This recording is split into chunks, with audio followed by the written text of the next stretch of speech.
Finally getting around to putting in these plates for the camber correction. So I just have dropped the anti-roll bar out of the way. We're going to take these two bolts off either side, pair back the metal each side and weld in the plates, and hopefully that will drop the front of the two knuckles. If you can see the knuckle, the way it goes around the axle here, by dropping the front to the new hole in the plate, it should actually straighten out this axle a bit.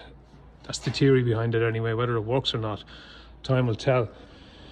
These are the plates. Evens are together, and odds are together. So that's the plates. We're going to give it a go and see how we get on with that. But yeah, I'll keep you posted and I'll let you know how we get on with it.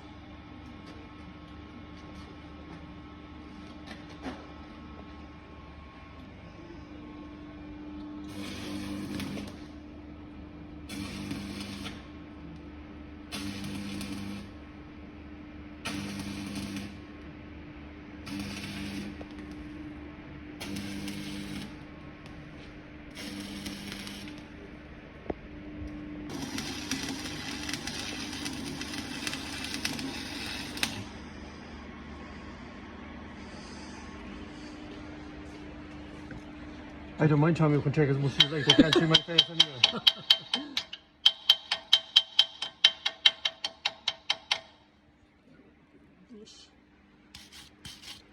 Actually, what you call it. I know, but we're only scorching the sides of the bush, so I'm not really too concerned. And worst case scenario, once this is done, if I wanted to, I can change them bushes again. I know, there's no feet into the bush. Yeah, it hasn't gone into the centre, so I wouldn't be too fucking worried about that.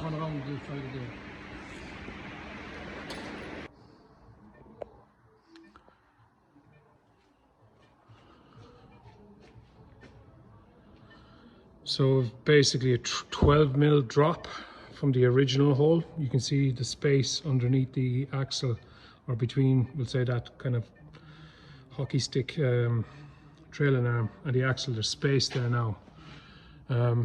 We came down 12mm from the original hole, straight down on both sides. So that has basically corrected my camber. I can even see it on the springs now. I can see they're a lot straighter, whereas they were bowing this way before, you know. It's basically straightened the axle back to what it was before.